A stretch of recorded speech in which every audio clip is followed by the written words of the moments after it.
Hey everyone, and welcome to Top Think. Today we're going to learn about 10 simple habits to build self-discipline. Now, let's begin. Number 1, empowering choices. There are many things in life that you cannot change. You can't change the way people perceive you. You can't undo a mistake that's already been made. But your choices are always in the palm of your hand. If you want to build self-discipline, then take control of your choices. You have the power to choose and create your own path in life. If you want to accomplish new goals or live a different lifestyle, it's your responsibility to make those changes.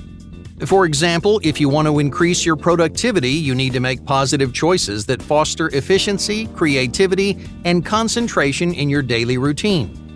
But how do you empower yourself to make positive changes? How do you transform your lifestyle, your relationships, or your career? Every day, challenge yourself to make one unexpected decision. Eat something out of the ordinary, drive a different route to work, reorganize your morning routine. These unexpected changes remind you that you're in the driver's seat. You and you alone control your choices. Sometimes a small reminder is all it takes to stimulate a larger transformation in your habits or your lifestyle. Once you realize how much power you have, you can use that power to change your life for the better. Number 2, emotional triggers.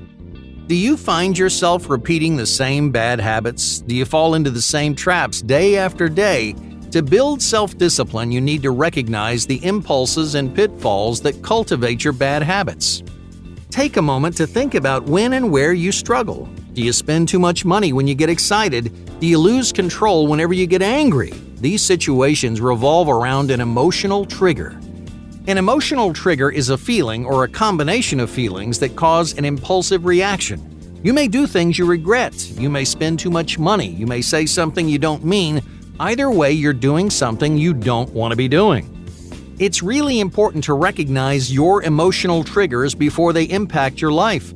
What makes you feel guilt, shame, or regret? Where do your bad habits come from? These are important questions to ask yourself on a regular basis. That way, you can identify your triggers and create a plan of action, which is something we'll talk about next. If you want to build self-discipline, you start by finding your triggers. Reflect on recent moments in your life in which you lost control of your decisions. What do these moments have in common? If you look closely, you may discover one emotion that ties them all together. Number 3, so statements. Once you've identified your emotional triggers, try to understand how those emotions interact with your behavior. For example, when you feel sad, do you watch TV instead of doing your work? When you get angry, do you raise your voice? From each of these scenarios, you can create something called a so statement. A so statement is a cause and effect exercise that helps you identify your destructive habits. A so statement sounds something like this: I feel X, so I do Y. Using our previous example, you might say, I feel sad, so I watch TV. Or, I get angry, so I raise my voice. So statements are simple exercises that anyone can perform, but they have a remarkable impact on your self-awareness. By acknowledging the areas in which you struggle, you can understand where your bad habits come from. Number 4, if-then planning. You know what emotions are driving habits and how your emotional triggers affect your behavior. So what are you going to do about it? How are you going to change?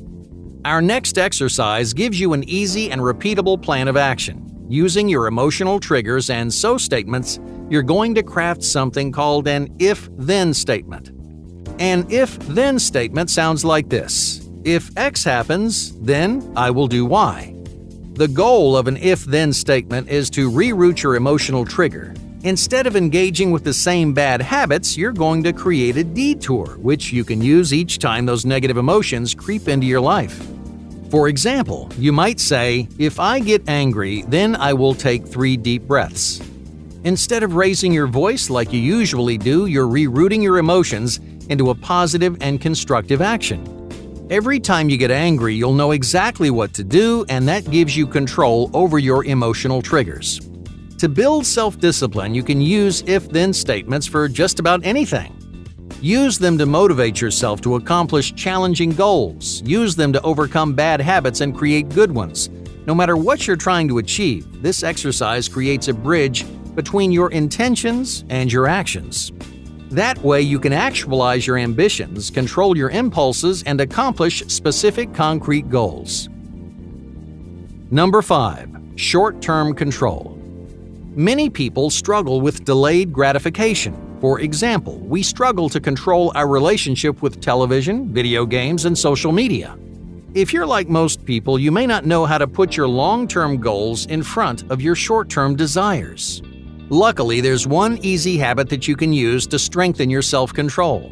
Pick something you really enjoy, like a TV show or a video game. If you chose a TV series, force yourself to watch only one episode each day. If you chose a video game, play only 1 hour at a time. No matter how badly you want to watch the next episode or play another game, challenge yourself to control your desires.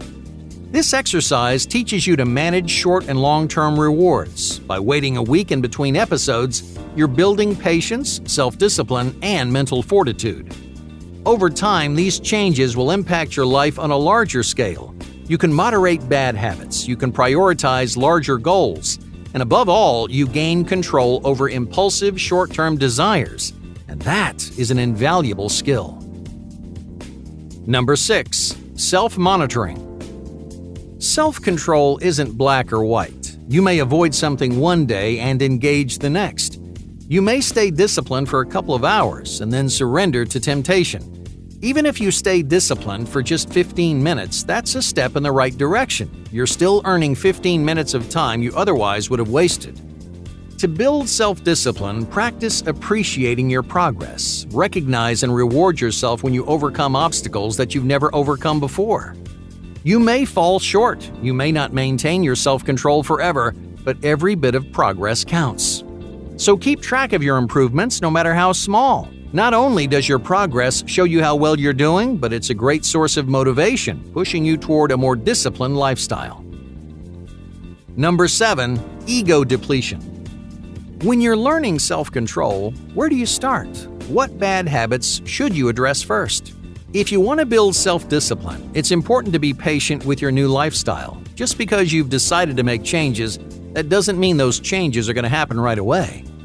This is a trap that many people fall into. They want to change their lifestyle, so they try to discipline every aspect of their lives. They change their exercise routines, they work for hours and hours, they start a dozen new habits, and they get rid of a dozen more. The problem is you only have so much self-control. When you run out of willpower, you may experience something called ego depletion. In other words, you lose control of your desires and your healthy habits fall by the wayside. To make the most of your self-control, prioritize the things that matter most to you. Pick 2 or 3 areas of your life where you really want to improve. By narrowing down your options, you can focus your willpower on the activities that matter most. Number 8. Placebo willpower. Here's another big problem that many people face. They want to change. They want to build self-discipline, but they don't believe in themselves. They might say, "I have no self-control," or "I can't stop myself." But these negative phrases will instantly destroy your willpower. Self-control doesn't exist unless you believe you have it. You need to have faith in your ability to overcome personal obstacles, resist temptation, and make good decisions. If you're convinced you have no control, guess what? You're right, you have no control. But if you maintain a can-do attitude, you're capable of anything, because belief is half the battle. Number 9. Narrowing motivation. Do you ever think about your goals and wonder, how could I possibly do this? Many people worry about how they will accomplish a goal without asking why. Before you pursue any challenge, ask yourself, why is this goal important to me? Why do I want to invest my time and effort into this opportunity? The answers to these questions will motivate you moving forward. Your why is the reason you do what you do. So if you want to build self-discipline, you need to find your why. Why does this matter to you? Why do you want to create healthy or positive habits? Don't waste your time worrying about how something will get done. Because where there's a will, there's a way. Number 10. Learning forgiveness. Self-criticism is the enemy of self-control. It's almost impossible to build self-discipline if you don't like, support, and empower yourself to succeed. If you're the kind of person who heavily criticizes your mistakes, then it's time to learn how to forgive. Now, I'm not telling you to let yourself off the hook. I'm telling you to stop trying to rewrite history. What's done is done, and no amount of regret is going to undo your failures. Instead, try to forgive your shortcomings and learn from your mistakes. Examine each failure as an important lesson and let those lessons influence your future success. It may take 3 or 4 tries until you find what you're looking for. You may fail again, but each time you do fail, forgive yourself. Otherwise, you won't have the confidence or the courage to try again. Hey, thank you for watching Top Think, and be sure to subscribe because more incredible content is on the way.